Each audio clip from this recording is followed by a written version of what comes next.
Students, कैसे हैं आप सभी लोग। मेरा नाम है जयदीप आमेटा और आज हम बात करने वाले हैं न्यूटन्स लॉज ऑफ मोशन के नेक्स्ट पार्ट की। शुरू करते हैं कुछ क्वेश्चन से, देन आगे चलेंगे। पहला क्वेश्चन आपके सामने है। एक वेज दे रखा है। वेज मतलब एक ऐसा लकड़ी का टुकड़ा मान लीजिए, ऐसा है। इसके ऊपर यहाँ पे एक पुली लगी हुई है, ठीक है। इस पुली से स्ट्रिंग ऊपर है, यहाँ पे एक मास इस तरफ है और उसी स्ट्रिंग के दूसरे छोर पे एक मास यहाँ पे है, ठीक है। इस तरीके से दो मासेस यहाँ पे रखे हुए हैं। बोला गया है कि ये जो सरफेस है स्मूथ सरफेस है और ये वेज जो है वो नीचे से फिक्स्ड है। वेज मूव नहीं करेगा, मूव करेंगे बस ये दोनों ब्लॉक्स। एक का आपको मास दे रखा है 3 kg, एक का मास दे रखा है 5 kg। पूछा गया कि when the system is released,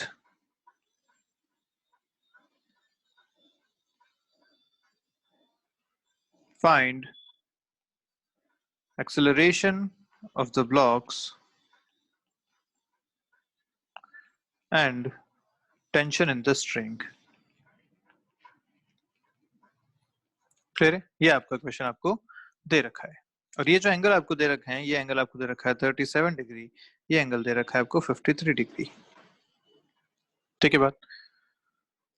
तो चलिए सॉल्व करते हैं। कैसे करेंगे? जब भी ऐसे क्वेश्चन आएंगे हमें सबसे पहले एफबीडी बनानी है। तो एफबीडी जब इस ब्लॉक की बनाएंगे तो हम देख सकते हैं ऐसा कि ये रखा हुआ है इसके ऊपर इस डायरेक्शन में, ठीक है। ऐसे रखा हुआ है ये। तो इस पे जो mg लगेगा वो किधर लगेगा? वो ठीक नीचे लगेगा, वर्टिकली डाउनवर्ड। mg हमेशा वर्टिकली डाउनवर्ड लगता है। इस पे जो नॉर्मल रिएक्शन लगेगा वो किधर लगेगा? नॉर्मल रिएक्शन लगता है सरफेस के परपेंडिकुलर। तो दो सरफेसेस यहाँ कांटेक्ट में है, इसके परपेंडिकुलर नॉर्मल लगेगा इस तरीके से यहाँ पे। This will be the normal force. और स्मूथ सरफेस है तो फ्रिक्शन की तो कोई बात यहाँ पे है नहीं, बस ये दो फोर्सेस इस पे लग रहे हैं। और तीसरा जो स्ट्रिंग इस पे है वो टेंशन पीछे यहाँ पे इस तरीके से लगाएगी, ठीक है। इस वाले ब्लॉक की बात अगर करें तो ये वाला ब्लॉक, अच्छा चलिए इसके लिए एंगल भी आपको दे रखा है। ये आपको जो एंगल दे रखा है, दिस एंगल इज 37 डिग्रीज, ये आपको गिवन है। और अगर इस वाले ब्लॉक की बात करें तो ये यहाँ पे ऐसे रखा हुआ है। और इस पे अगर फोर्सेस बात करें तो इसके लिए जो नॉर्मल आएगा वो ऐसा आएगा। N2 N1 नाम दे देते हैं अलग अलग नॉर्मल को। जो टेंशन आएगी वो इस तरफ आएगी और टेंशन दोनों में सेम होगी क्योंकि एक ही स्ट्रिंग है जो दोनों को कनेक्ट कर रही है। जो इसका mg लगेगा वो इस तरफ नीचे लगेगा, इसको M2G बोल देते हैं, ये M1G है। और इसका जो एंगल आपको दे रखा है वो दे रखा है 53 डिग्रीज। अब ऐसे क्वेश्चन को कैसे सॉल्व किया जाए?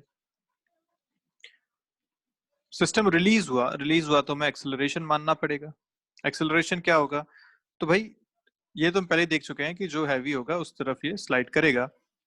तो हम इस 5 वाले का एक्सेलरेशन इधर मान लेते हैं अलोंग द इंक्लाइन ए। तो ये भी सेम एक्सेलरेशन से अलोंग द इंक्लाइन चलेगा ए इस तरफ। क्लियर है बात? क्योंकि स्ट्रिंग सेम है, सेम कनेक्शन है, तो दोनों का एक्सेलरेशन भी सेम हो जाएगा। कंस्ट्रेंट मोशन, ठीक है। अब क्या करना चाहिए? जिधर एक्सेलरेशन वो फोर्सेस पॉजिटिव और F equal to M equation लिखते हैं। पर यहाँ पे फोर्सेस जो है वो अलग अलग डायरेक्शन में है, तो अपने को यहाँ पे फोर्सेस का कंपोनेंट लेना पड़ेगा। अब कंपोनेंट कैसे लें? तो देखो, इस बार अपन कंपोनेंट लेंगे हॉरिजॉन्टल और वर्टिकल नहीं, इस बार अपन कंपोनेंट लेंगे अलोंग द प्लेन और परपेंडिकुलर टू द प्लेन। मतलब ये जो आपका इंक्लाइन प्लेन है, एक कंपोनेंट अपन लेंगे इस डायरेक्शन में और एक कंपोनेंट लेंगे परपेंडिकुलर डायरेक्शन में। उससे क्या होगा कि भाई एक्सेलरेशन जो आपको दे रखा है वो अलोंग द इंक्लाइन प्लेन दे रखा है, तो एक्सेलरेशन जो आएगा वो इस फोर्स की वजह से आ जाएगा और इस फोर्स का यहाँ कोई रोल नहीं है, ये बैलेंस हो जाएगा। तो चलिए देखते हैं कैसे। कंपोनेंट किसका लेना चाहिए? भाई टेंशन फोर्स तो ऑलरेडी अलोंग द इंक्लाइन है, normal already perpendicular to the incline है, बचा एमजी। एमजी के दो कंपोनेंट्स अपने को यहाँ पे लेने चाहिए। तो एमजी का कंपोनेंट देखो कैसे लेंगे।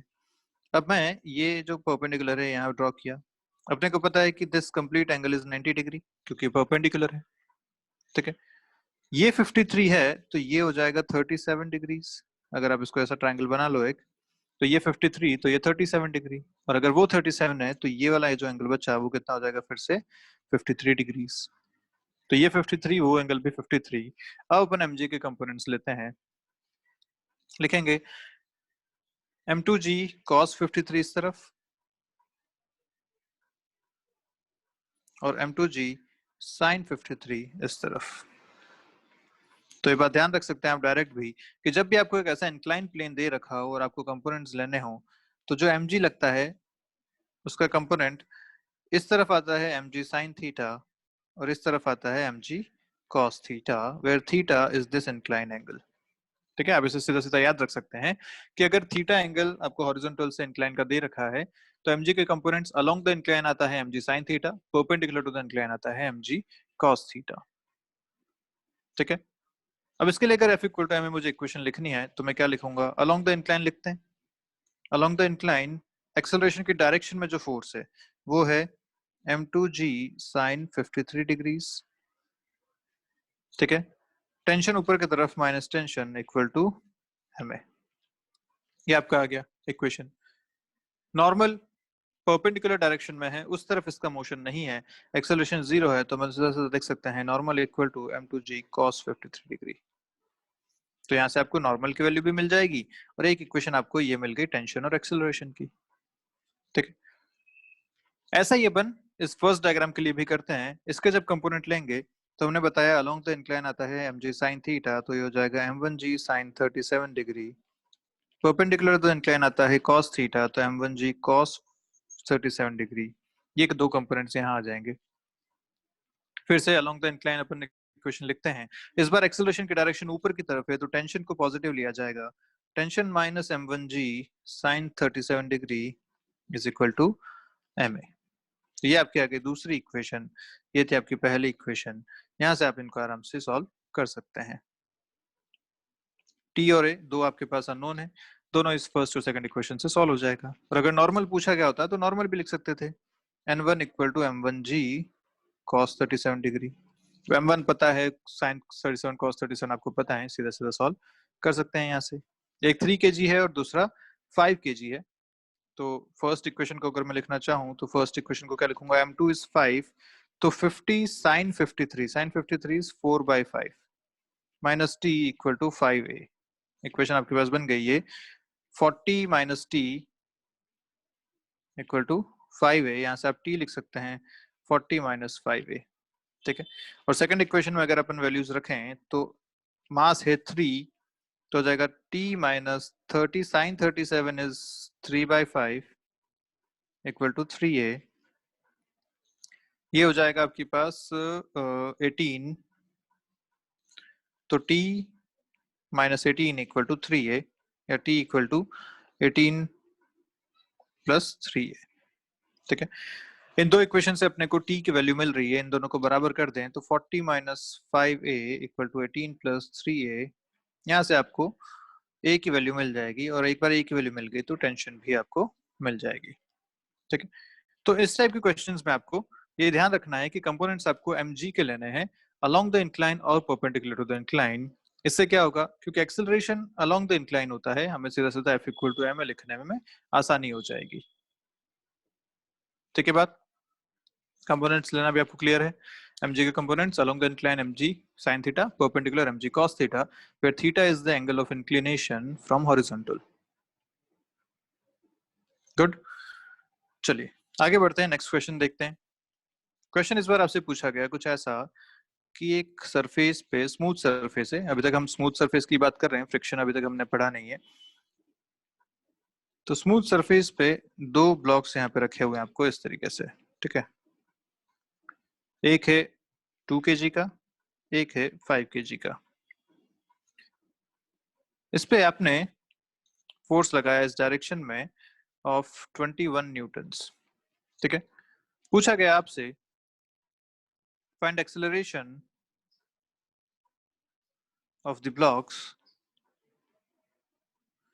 And normal reaction between them.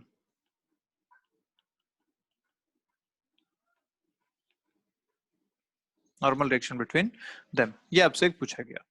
दोनों का एक्सेलरेशन बताइए और दोनों के बीच में कितना नॉर्मल रिएक्शन लगा ये बताइए। तो क्या करना चाहिए, फिर से एफबीटी बनाना चाहिए। एफबीटी बनाएंगे अगर तो ऐसा कर सकते हैं, सीधा 2 kg वाले के लिए बनाते हैं। इस तरफ आपने फोर्स लगाया 21 न्यूटन्स का, इस तरफ से इस पे एक नॉर्मल फोर्स लग रहा होगा जो 5 kg के साथ कांटेक्ट में है उसकी वजह से।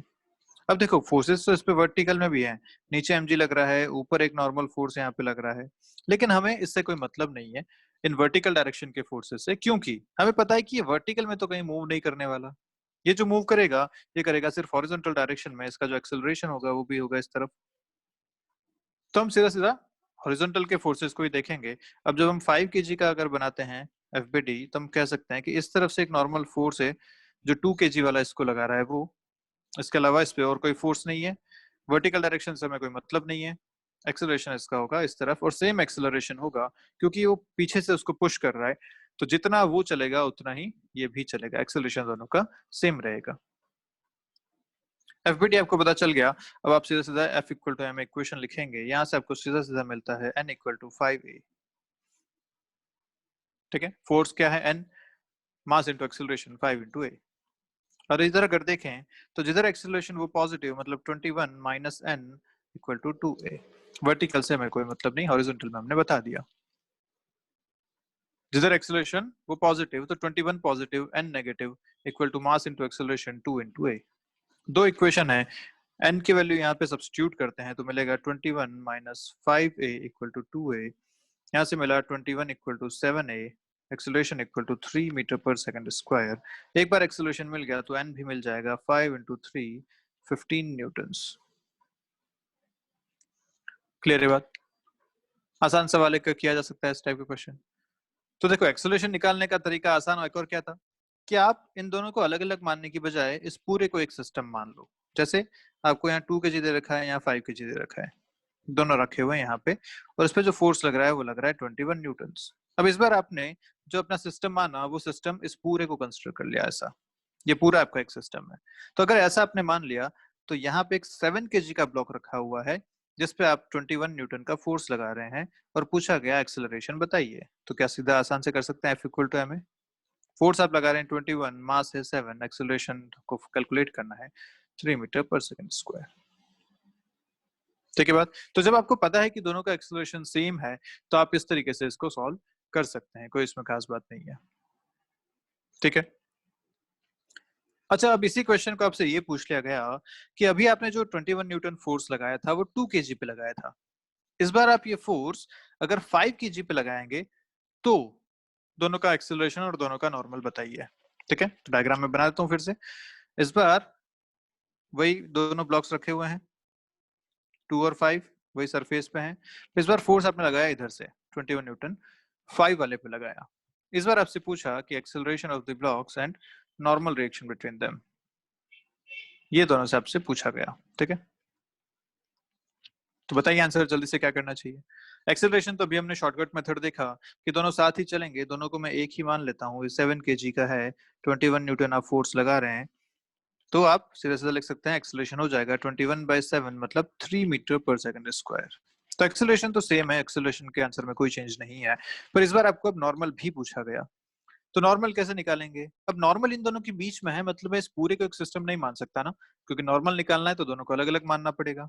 तो इस बार मैंने फिर से 2 kg को बताया ऐसा। ठीक है, इस पे कौन सा फोर्स लग रहा है? इस तरफ से नॉर्मल फोर्स लग रहा है, और कोई फोर्स है क्या इस पे? नहीं भाई, हॉरिजॉन्टल की बात कर रहे हैं, वर्टिकल में तो mg और ग्राउंड का नॉर्मल है, उससे हमें कोई मतलब नहीं है। इस डायरेक्शन में बस इसका ये एक नॉर्मल फोर्स लग रहा है और कुछ भी नहीं लग रहा। इसका एक्सेलरेशन भी इस डायरेक्शन में है जो आप ऑलरेडी फाइंड कर चुके हो, तो एक्सेलरेशन इधर ही होगा, दोनों साथ में इस तरफ चलेंगे जिधर फोर्स लग रहा है। तो बस इस आंसर से आपको क्या आंसर मिल गया, n इक्वल टू 2a, ए आप निकाल चुके हो 3 या 6 न्यूटन्स। इस बार नॉर्मल चेंज हो गया, जो आपने पिछली बार आंसर निकाला था उसमें आपको नॉर्मल मिला था 15 न्यूटन्स का, इस बार आपको नॉर्मल मिल रहा है 6 न्यूटन्स का।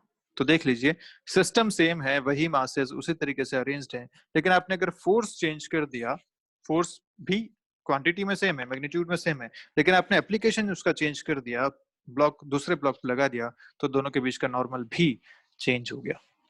ठीक है, तो बात ध्यान रखिएगा जब भी आपको नॉर्मल इस तरीके से निकालना है, या सोचो ये क्वेश्चन आपको टेंशन के रूप में भी पूछ सकते थे, भाई नॉर्मल कब, जब आप पुश कर रहे हैं। अगर आप पुल कर रहे होते ऐसे, तो यहाँ एक 2 kg रखा हुआ है, स्ट्रिंग से बंधा हुआ 5 kg, और आप इसे पुल कर रहे हैं 21 न्यूटन से, ऐसा हो सकता था। तो ये बिल्कुल सिमिलर क्वेश्चन है। यहाँ पे आपको नॉर्मल की जगह आपसे टेंशन पूछ लेते कि बताइए इस स्ट्रिंग में टेंशन कितनी है। तो कुल मिला के टेंशन का काम क्या है, वो 2 kg वाले को अपने साथ आगे खींचेगा। आपने तो 5 kg पे फोर्स लगाया, लेकिन पीछे जो रस्सी बंधी हुई है उसकी वजह से 2 वाला भी साथ में चलेगा, टेंशन ही तो उसे चला रहा है। और ऐसे जब ऊपर वाले क्वेश्चन में बात करें तो आपने फोर्स तो लगाया था यहाँ पे 5 न्यूटन 5 kg वाले पे, लेकिन 2 kg वाला क्यों खिसका आगे, क्योंकि नॉर्मल रिएक्शन ने उसे आगे खिसकाया। तो ये दोनों बिल्कुल सिमिलर क्वेश्चन बनते हैं, चाहे नॉर्मल हो चाहे टेंशन हो, आप इसी तरीके से इनको सॉल्व कर सकते हैं। ठीक है, बात है यहाँ तक पक्की बात। चलिए आगे बढ़ते हैं। इस बार आपसे क्वेश्चन पूछा गया ऐसा कि एक वॉल है यहाँ पे, आपने एक बॉल को इस तरफ फेंका with the velocity let's say v, और मास था इसका m। ठीक है, ये यहाँ पे आके कोलिजन हुआ, और कोलिजन जो इसका है इलास्टिक कोलिजन है। इलास्टिक कोलिजन का मतलब ये होता है कि जितनी स्पीड से वो आई है उतनी स्पीड से वापस यहाँ से जाएगी। ठीक है, तो इलास्टिक कोलिजन अगर यहाँ पे हुआ तो ये इस तरफ रिफ्लेक्ट होके फिर से इधर चलना शुरू करेगी with the same speed v। Clear बात, इस डायरेक्शन में आगे चली जाएगी। और इधर क्यों रिफ्लेक्ट होगी ये तो आप जानते ही हैं, जैसे लाइट रे रिफ्लेक्ट होती है वैसे इसका भी रिफ्लेक्शन होगा इसी तरफ। तो अगर देखें ये एंगल अगर आपको थीटा दे रखा है कि ये यहाँ से परपेंडिकुलर पे थीटा एंगल पे आई थी, तो आपसे पूछा गया कि बताइए अगर ये डेल्टा टी टाइम तक कोलिजन में रही तो पूछा गया force exerted by wall on the ball, ये कितना है, इस वॉल ने इस बॉल पे कितना फोर्स लगाया, ये आपसे पूछा गया। ठीक है, क्या करना चाहिए ऐसे क्वेश्चन के लिए, हमें पता है न्यूटन सेकंड लॉ क्या कहता है, F equal to D P by D T. यहां से अपने को पता है कि dp is F D T. आपसे फोर्स पूछा गया है तो change in momentum by time अगर करूंगा मैं तो मुझे फोर्स मिल जाएगा, है ना। ये क्वेश्चन हम यहाँ यूज कर सकते हैं।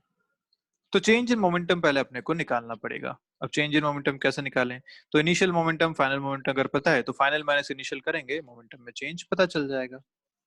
तो इनिशियल मोमेंटम किधर है, इनिशियल मोमेंटम अगर देखो तो जिस डायरेक्शन में वो चल रहा है उसी डायरेक्शन में इसका इनिशियल मोमेंटम भी है, this is P I equal to M V, है ना।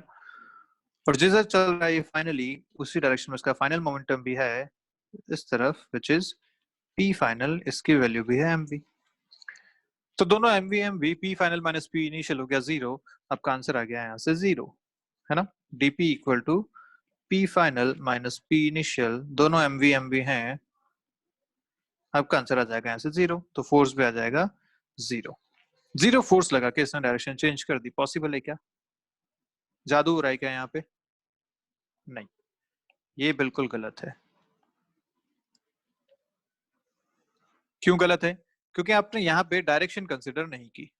भाई मोमेंटम है, मोमेंटम एक वेक्टर क्वांटिटी है, हमें डायरेक्शन भी कंसिडर करनी पड़ेगी। तो क्या करेंगे, तो अब यहाँ पे दो वेक्टर्स आपके पास हैं, P final vector P initial vector, इन दोनों का हमें सब्ट्रैक्शन करना है। सब्ट्रैक्शन करने का एक आसान तरीका ये होता है कि आप इन दोनों के कंपोनेंट्स ले लो, कंपोनेंट लेके आप हॉरिजॉन्टल में अलग सब्ट्रैक्ट कर दो, वर्टिकल में अलग सब्ट्रैक्ट कर दो और फाइनल आंसर बता दो। ठीक है, तो कंपोनेंट्स लेते हैं। अगर इनिशियल वाले के कंपोनेंट लूं इस डायरेक्शन में और इस डायरेक्शन में, दो कंपोनेंट ऐसे आएंगे इसके, ऐसे अगर इसके कंपोनेंट लूंगा तो एक इस डायरेक्शन में और एक इस डायरेक्शन में आएगा। एंगल थीटा यहाँ पे है, जब ये वापस गया तब भी थीटा एंगल पे ही जाएगा।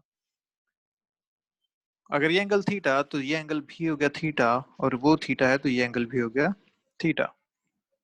कंपोनेंट लिखते हैं तो ये हो जाएगा एम वी कॉस थीटा, ये हो जाएगा एम वी साइन थीटा। ऐसे अगर इधर लिखा जाए तो ये हो जाएगा एम वी कॉस थीटा, नीचे हो जाएगा M V sine theta. Components इस तरीके से लिखे जा सकते हैं। जब एक बार आपको कंपोनेंट मिल गए, अब अपन इसका सब्ट्रैक्शन करते हैं। तो अगर मेरे को देखना है change in momentum in X direction, तो क्या देखूंगा, पहले जो मोमेंटम था वो अंदर की तरफ है, आप कोई भी एक डायरेक्शन पॉजिटिव एक नेगेटिव ले सकते हैं, तो अगर आप इसे पॉजिटिव लेते हैं तो ये डायरेक्शन आप नेगेटिव कंसिडर करेंगे। एक्स डायरेक्शन में अगर देखें तो mv cos थीटा इनिशियल था, अपने को चेंज निकालना है तो पहले फाइनल लिखेंगे, final is minus mv cos theta. Minus क्यों? क्योंकि इसकी डायरेक्शन जो है वो अपोजिट लेफ्ट साइड में है, जिसको हमने नेगेटिव कंसिडर किया है, और चेंज निकालना है तो फाइनल माइनस इनिशियल, तो again minus mv cos theta. ठीक है, इसको एक बार फिर से लिख लेते हैं यहाँ पे ढंग से। आपको कह रहा हूँ कि अगर आपको चेंज इन मोमेंटम निकालना है तो आप क्या करेंगे, फाइनल इन एक्स डायरेक्शन माइनस इनिशियल इन एक्स डायरेक्शन, ये किया जाएगा। फाइनल कितना है एक्स डायरेक्शन में, माइनस mv cos थीटा, क्योंकि उसकी डायरेक्शन अपोजिट है। इनिशियल कितना है, mv cos थीटा, तो ये कितना आया, minus 2mv cos theta. This is change in direction, in change in momentum in X direction. Change in momentum अगर y डायरेक्शन में निकालें तो देखो कितना है, पहले उसमें था minus mv sin theta, sorry finally कितना है, माइनस mv sin थीटा, नीचे की तरफ है, नीचे को अगर नेगेटिव मान रखा है तो फाइनली भी माइनस mv sin थीटा है, इनिशियली भी माइनस mv sin थीटा है। चेंज कितना हुआ, चेंज हुआ 0। तो वर्टिकल डायरेक्शन में कोई इसके मोमेंटम में चेंज नहीं हुआ, जो भी चेंज हुआ वो सिर्फ और सिर्फ एक्स डायरेक्शन में चेंज हुआ। तो इस पे जो फोर्स लगेगा वो भी सिर्फ एक्स डायरेक्शन में लगेगा, क्योंकि हमें पता है फोर्स होता है delta P X by delta T. तो जो फोर्स लगेगा वो कितना लगेगा, minus 2mv cos theta by delta T. This will be the force जो इस पे एक्सर्ट होगा in X direction. Y direction में फोर्स होगा 0, क्योंकि वाई डायरेक्शन का फोर्स आप लिखेंगे delta P Y by delta T. Delta P Y is 0, Y direction में फोर्स इज 0। क्लियर है? तो दिस इज द फोर्स जो इस पे एक्सर्ट हो रहा है इतने टाइम में। ठीक है बात? तो ध्यान रखेंगे कि जब भी कोलिजन के इस टाइप के क्वेश्चन आते हैं आपसे, चेंज इन मोमेंटम या इम्पल्स फोर्स जो भी आपसे पूछा गया है, आप कंपोनेंट्स लेके इसको सॉल्व करेंगे, क्योंकि यहाँ पे चेंज इन मोमेंटम निकालना मतलब दो वेक्टर्स को सब्ट्रैक्ट करना है। वेक्टर सब्ट्रैक्शन के लिए कंपोनेंट वाला मेथड एक इजी मेथड है, आप इसे आराम से कर सकते हैं। कंपोनेंट लीजिए, एक्स में अलग सब्ट्रैक्ट कीजिए, वाई में अलग सब्ट्रैक्ट कीजिए और फोर्स बताइए। ठीक है बात? तो इस पे फोर्स लग रहा है, और ये देखिए फोर्स किस डायरेक्शन में लग रहा है अगर पूछा गया तो, फोर्स में एक नेगेटिव आ रहा है साइन, नेगेटिव आ रहा है मतलब फोर्स टुवर्ड्स लेफ्ट लग रहा है। और तभी तो भाई जो बॉल पहले दीवार की तरफ जा रही थी वो वापस अब दीवार से दूर चल रही है, टकराने के बाद दीवार से दूर क्यों चली, क्योंकि दीवार ने उस पर इसी डायरेक्शन में एक फोर्स लगाया अवे फ्रॉम खुद से, तो जिधर फोर्स उधर उसका फाइनल मोशन हो गया। ठीक है सारी बातें, चलिए नेक्स्ट क्वेश्चन अपन देखते हैं। सर्कुलर मोशन और एनएलएम को कंबाइन करके क्वेश्चन बनता है। क्वेश्चन क्या बनता है कि अभी तक आप सर्कुलर मोशन में पढ़ रहे थे कि भाई एक स्ट्रिंग से आपने इसको कनेक्ट कर रखा है ऐसा, और ये इस तरीके से घूम रहा है। ठीक है, अभी तक आपने सर्कुलर मोशन में ये पढ़ा था। हॉरिजॉन्टल सर्कुलर मोशन की बात कर रहे हैं, तो ये रेडियस अगर आर थी, इसका मास अगर एम था और ये वी स्पीड से अगर ये चल रहा है, तो आपने बोला था कि अंदर जो टेंशन फोर्स आता है वही टेंशन फोर्स आपको यहाँ सेंट्रीपिटल फोर्स प्रोवाइड करता है, जिसकी वैल्यू होती है M V square by R. Clear है बात? अब आपने क्या किया, इस स्ट्रिंग को हटा के यहाँ पे एक स्प्रिंग कनेक्ट कर दी। क्या कनेक्ट कर दी? एक स्प्रिंग कनेक्ट कर दी इस तरीके से, और आपने इसको घुमाना शुरू किया। ठीक है, वी स्पीड से आप घुमा रहे हैं इसको, या अगर ओमेगा दे रखा है तो ओमेगा से घुमा रहे हैं आप इसको। अब आपसे पूछा गया क्वेश्चन कुछ ऐसा कि जब आप इसको वी स्पीड से घुमा रहे हैं तो इसमें जो इलोंगेशन आया वो आया एक्स के बराबर। ठीक है भाई, स्प्रिंग को जब आप घुमाते हैं तो देखो, जब रस्सी थी तो रस्सी की तो लेंथ चेंज नहीं हो सकती, उसमें टेंशन डेवलप होती है और वो सेंट्रीपिटल फोर्स प्रोवाइड करता है। लेकिन जब आप स्प्रिंग से घुमा रहे हैं तो स्प्रिंग की तो लेंथ चेंज होती है, तो जब आप घुमाएंगे तो इसकी लेंथ इंक्रीज होगी बाहर की तरफ, इस पे ये एक्सटेंशन आएगा। वो एक्सटेंशन क्यों आया? क्योंकि जब एक्सटेंशन उसमें हुआ तो स्प्रिंग अपने को आपको अंदर की तरफ खींचना चाहेगी, फिर से फोर्स अंदर की तरफ लगाएगी, और वो फोर्स यहाँ पे सेंट्रीपिटल फोर्स का काम करेगा। तो यहाँ सेंट्रीपिटल फोर्स कौन दे रहा है? स्प्रिंग फोर्स दे रहा है। जहां इस रस्सी थी, रस्सी में टेंशन था, यहाँ पे स्प्रिंग फोर्स है, तो वो यहाँ पे सेंट्रीपिटल फोर्स प्रोवाइड करेगा। तो आपसे क्वेश्चन पूछा गया कि जब इसको आपने v वेलोसिटी से घुमाया तो इसमें जो इलोंगेशन आया वो x के बराबर आया। अगर आप इसकी वेलोसिटी को 2v कर देंगे तो बताइए नया इलोंगेशन कितना होगा? क्लियर है? स्प्रिंग कांस्टेंट आपको दे रखा है k के बराबर। सॉल्व करते हैं तो हमें पता है कि जो यहाँ पे सेंट्रीपिटल फोर्स है वो स्प्रिंग फोर्स प्रोवाइड कर रहा है। सेंट्रीपिटल फोर्स होता है mv² r। r यहाँ पे क्या है, रेडियस कितनी है यहाँ पे, तो जो इसकी नेचुरल लेंथ है भाई, स्प्रिंग अगर शुरू में ऐसी थी तो जब आपने इसको घुमाना शुरू किया तो उसकी लेंथ बढ़ गई यहाँ तक, ठीक है। तो अगर इसकी नेचुरल लेंथ l थी, आपने जब इसको v से घुमाया तो इसमें एलोंगेशन आया x का, ये आपको दे रखा है। तो टोटल रेडियस कितनी हो गई, l प्लस x के बराबर। ये आपको दे रखा है spring force which is kx। ये आपकी फर्स्ट इक्वेशन है। सेकंड में आपको बोला कि अगर स्पीड आपने 2v कर दी तो अब बताइए इसका नया एक्सटेंशन कितना हो जाएगा। तो यह नया एक्सटेंशन मैं मान लेता हूँ y, जो अपने को कैलकुलेट करना है, ठीक है। तो y अपन यहाँ इक्वेशन लिखते हैं, तो इस बार जो सेंट्रीपिटल फोर्स लगेगा वो कितना लगेगा, जब आप इसको 2v से घुमा रहे हैं तो इस बार इसमें एक्सटेंशन भी ज्यादा होगा। तो ये लेंथ तो थी l, इस बार इसमें एक्सटेंशन हुआ y के बराबर। तो इस बार टोटल रेडियस अगर देखा जाए तो रेडियस हमेशा सेंटर से देखते हैं, total radius will be l plus y, ठीक है, equal to spring force ky, क्योंकि जितना एक्सटेंशन होता है उसके हिसाब से स्प्रिंग फोर्स लगता है। बात हम लास्ट वीडियोस में कर चुके हैं। तो ये दो इक्वेशंस आपके पास हैं, यहां से आपको कैलकुलेट करना है y की वैल्यू। क्या आप कर सकते हैं इसको आराम से? कैसे करेंगे, तो दोनों को डिवाइड कर देते हैं। अच्छा सॉरी, ये सेकंड इक्वेशन में अपन ने mv² नहीं, यहाँ पे वेलोसिटी अब 2v हो गई है, तो m2v का स्क्वायर लिखना पड़ेगा। दोनों को जैसे डिवाइड किया, डिवाइड करते अपने को मिलेगा, देखिए mv² कैंसिल हो गए, यहाँ पे आया l plus Y divided by 4 times l plus X. 2v था, 2v का स्क्वायर मतलब 4v², तो 4 बच गया, v² ऊपर से नीचे कैंसिल हो गया, m कैंसिल हो गया, l प्लस वाई ऊपर आ गया, 4 नीचे l प्लस एक्स के साथ रह गया, और इधर जब डिवाइड किया तो इधर आपको मिला x बाय वाई। तो यहाँ से आप आराम से y को x के टर्म में कैलकुलेट कर सकते हैं, और l भी आपको गिवन है, l आपको क्वेश्चन में दे रखा है, ठीक है। इस l को बोलते हैं natural length of the spring. Natural length मतलब जब इसमें कोई इलोंगेशन नहीं है तो, natural length of the spring दे रखा है आपको l, ठीक है।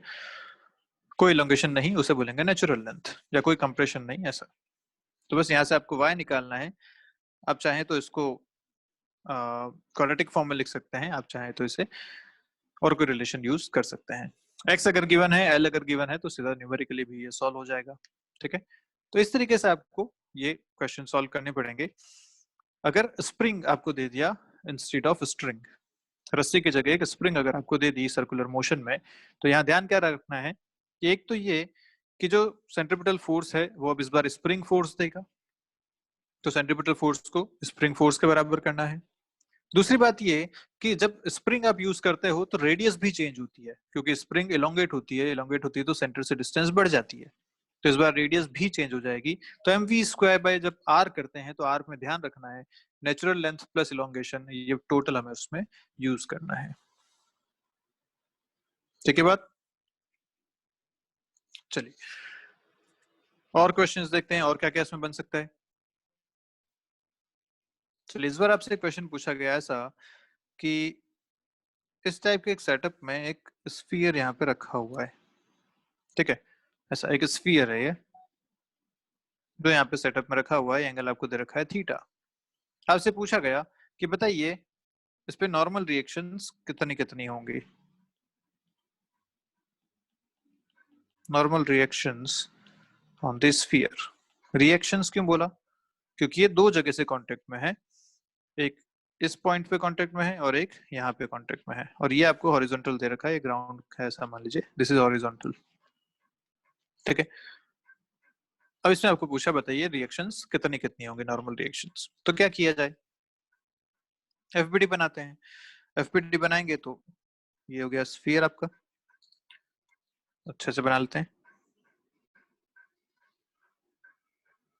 ये हो गया आपका स्फीयर, ठीक है। अब इस पे नॉर्मल रिएक्शंस बनाते हैं, तो नॉर्मल एक तो लगेगा आपका भाई यहाँ से, ग्राउंड से जो लग रहा है, ठीक है। दूसरा आपका लगेगा जो ये ऊपर ये टेंजेंट जो बन रही है यहाँ पे, ये जो टेंजेंट बन रही है इसके परपेंडिकुलर। और स्फीयर में एक बात ध्यान रखिएगा कि जो परपेंडिकुलर बनता है टेंजेंट के, वो हमेशा रेडियस के डायरेक्शन में बनता है, रेडियल डायरेक्शन में होता है। तो ये एक बार अंदर लगेगा आपका N2, ये N1 है, ये N2 है। ये दो फोर्सेज इस पे लग रहे हैं। तीसरा इसका अपना mg भी यहाँ पे लग रहा है नीचे की तरफ। देखो mg को हमने सेंटर पे माना है। कोई भी एक्सटेंडेड ऑब्जेक्ट्स जो होते हैं ना, उनके लिए एक सेंटर ऑफ मास का कॉन्सेप्ट आता है, जो हम आगे पढ़ेंगे, पूरा चैप्टर है हमारे लिए। तो सेंटर ऑफ मास वो एक पॉइंट है पूरे ऑब्जेक्ट के लिए जहां पे हम उसका ग्रेविटेशनल फोर्स एक्ट करता हुआ मान सकते हैं। अभी के लिए आप इतना समझिए, इसमें भी थोड़ा सा वेरिएशन हम आगे पढ़ेंगे, बट फिलहाल आप इतना समझिए कि सेंटर ऑफ मास वो पॉइंट है ऑब्जेक्ट में जहां आप mg लगा सकते हो बिना कोई वेरिएशन के। तो जब यूनिफॉर्म ऑब्जेक्ट्स होते हैं तो उनका सेंटर ही हम मान लेते हैं कि mg यहाँ पे होगा। बाकी डिटेल्स हम पूरे इस चैप्टर में पढ़ेंगे, पर अभी के लिए आप इतना ध्यान रखिए। तो mg हमने ध्यान लगा लिया। अब बोला है कि ये रेस्ट पे है, ये इक्विलिब्रियम में है, तो नॉर्मल रिएक्शंस कितनी कितनी होगी, n1 n2 की अपने को वैल्यूज चाहिए। तो भाई ये एंगल आपको दे रखा है कि दिस एंगल इज थीटा, ऐसा है सिस्टम, ये एंगल थीटा है। तो इस पे तीन फोर्सेस लग रहे हैं, इन तीन फोर्सेस से अपने को दो इक्वेशंस बनानी पड़ेंगी। और वो दो इक्वेशन कैसे बनेगी, भाई ये एंगल अगर थीटा है तो हमें पता है कि ये एंगल भी थीटा हो जाएगा, जैसा mg के केस में आपने किया था, ये बिल्कुल वैसा ही है। फिर से एक बार देख लो ये एंगल थीटा कैसे हुआ, भाई ये थीटा, तो this angle is 90 minus theta, क्योंकि ये 90 है यहाँ पे, और वो टोटल 90 है। टेंजेंट और रेडियस हमेशा परपेंडिकुलर होते हैं, तो ये पूरा अगर 90 है तो जो अंदर बचा एंगल वो हो गया थीटा। ठीक है, तो आपको बस कंपोनेंट्स लिखने हैं इस n2 के। एक कंपोनेंट आएगा इस डायरेक्शन में, एक कंपोनेंट आएगा इस डायरेक्शन में। ठीक, तो लिखते हैं जल्दी से क्या क्या इसके कंपोनेंट्स आएंगे। देखिए कंपोनेंट आया आपके पास, तो इसके कंपोनेंट्स लेके नेट फोर्स को जीरो करके आप यहाँ से n1 n2 कैलकुलेट कर सकते हैं। ठीक है, चलिए आगे बढ़ते हैं। क्वेश्चन आपसे कुछ इस तरीके से कह रहा है। अच्छा चलिए थोड़ा सा फ्रिक्शन की बात कर लेते हैं पहले, क्योंकि आगे जो क्वेश्चंस हम करेंगे उसमें भी फ्रिक्शन यूज करेंगे। तो थोड़ी सी बात फ्रिक्शन की कर लेते हैं कि फ्रिक्शन होता क्या है, कौन कौन से टाइप का होता है, क्या वैल्यू होती है, ये सारी बातें। बहुत बेसिक आइडिया लेंगे, आगे डिटेल में पढ़ेंगे। तो फ्रिक्शन जो है वो हमने बोला था कि अपोज करता है रिलेटिव मोशन को। Relative motion between surfaces. ठीक है, दो सरफेसेस के बीच में जो रिलेटिव मोशन हो रहा है या टेंडेंसी भी है तो उसको अपोज करेगा। ऐसे कौन कौन से टाइप का होता है, तो हम बोलते हैं कि ये होता है स्टैटिक फ्रिक्शन, दूसरा होता है डायनामिक फ्रिक्शन या काइनेटिक फ्रिक्शन जिसे कहते हैं, काइनेटिक फ्रिक्शन।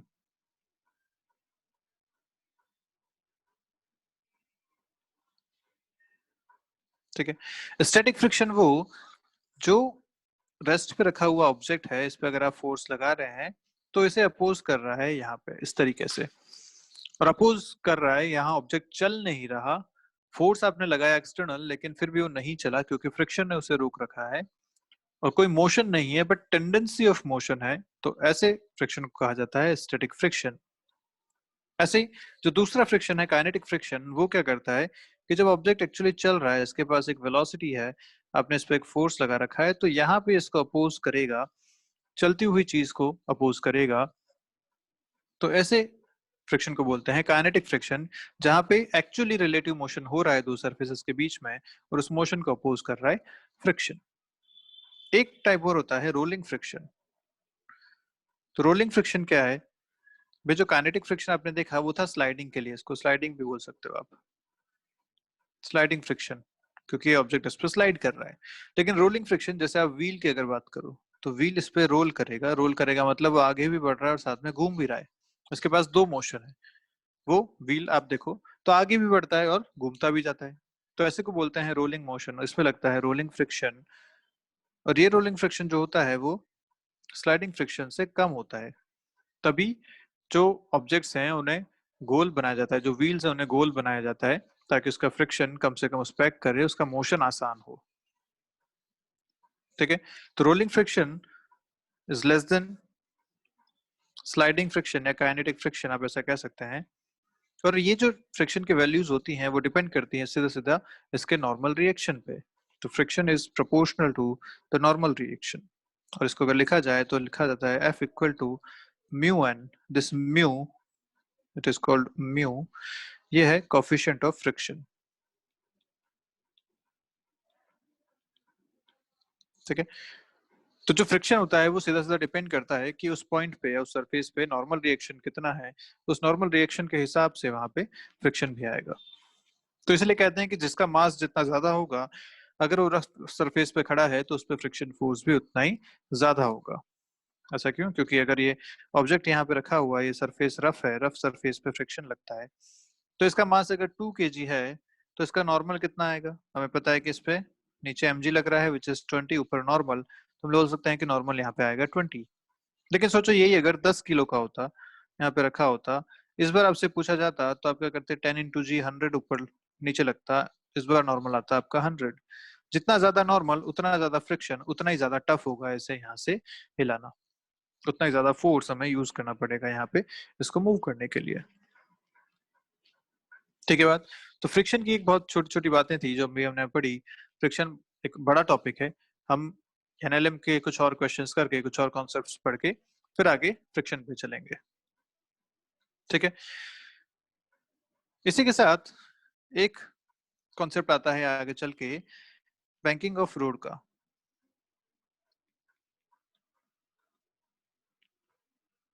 ये क्या है कि भाई जब सर्कुलर मोशन होता है, तो हमने बात करी रोड मतलब जो सड़कें जिस पर आप चलते हो वही।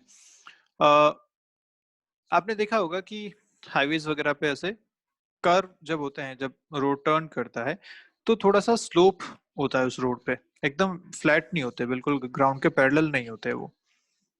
ऐसा क्यों? क्योंकि अगर देखो, हमने बात करी थी सर्कुलर मोशन की, ठीक है? तो जब एक व्हीकल इस रोड पे ऐसे कर्व वाले रोड पे चल रहा है तो बेसिकली सर्कुलर मोशन कर रहा है। इसकी वेलोसिटी v है, ये धीरे धीरे धीरे ऐसे मुड़ेगा, सर्कुलर मोशन में करेगा, है ना?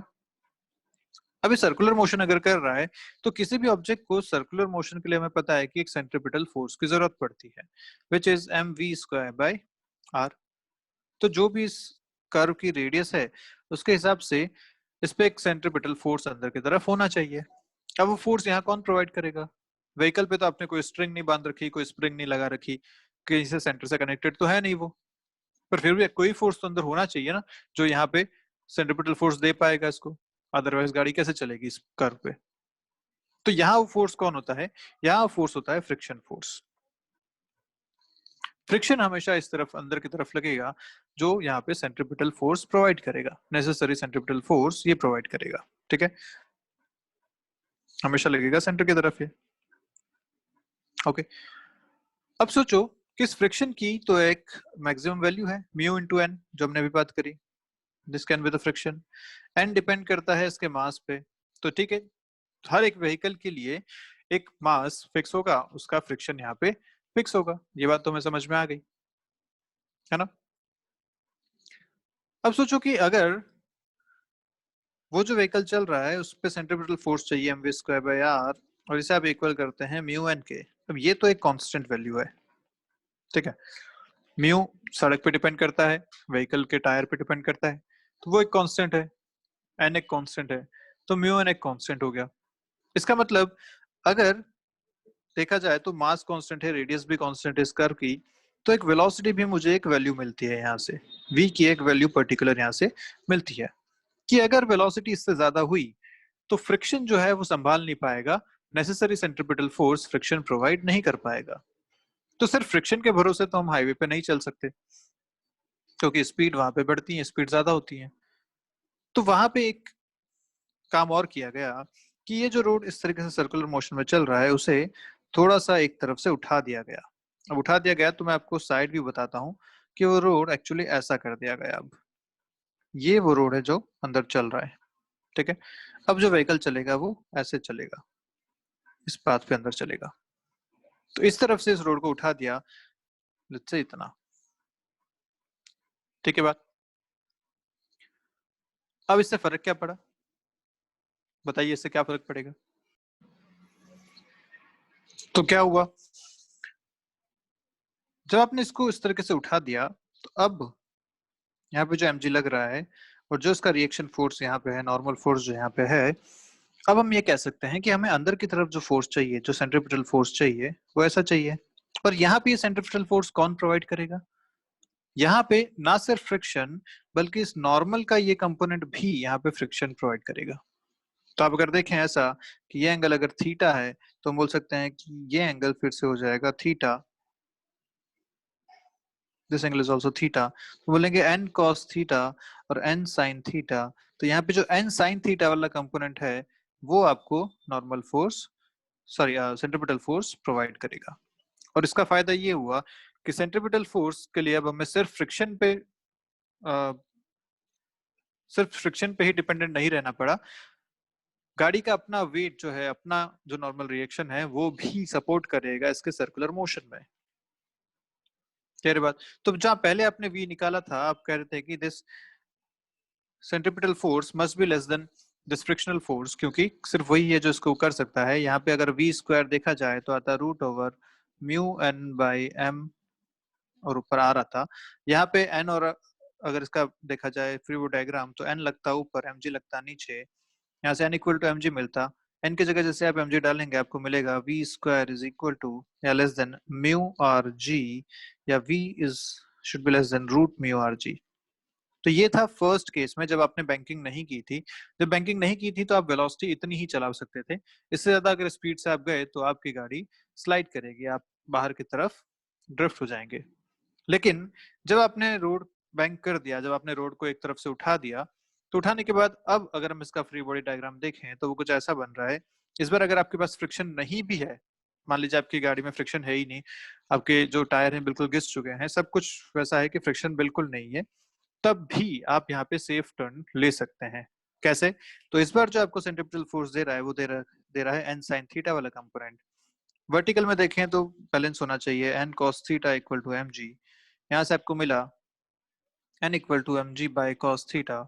इसको मैं यहाँ पे यूज करूंगा तो n sin theta equal to friction force, sorry centripetal force, n की जगह डाला mg by cos theta into sin theta equal to centripetal force is mv square by r। यहाँ से आपको v स्क्वायर मिल रहा है, देखिए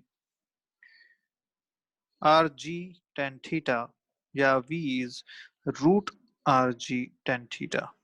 और ध्यान से देखो तो इस पूरे इक्वेशन में कहीं भी मास नहीं आ रहा, इसका मतलब कोई भी गाड़ी हो वो इस स्पीड से यहाँ से पास हो सकती है सेफ तरीके से, चाहे उसका मास कुछ भी हो, बहुत भारी बहुत हल्की, कोई भी गाड़ी हो। इस पूरी इक्वेशन में कहीं भी मास का रूल नहीं है, कोई भी गाड़ी इस स्पीड से यहाँ से पास हो सकती है।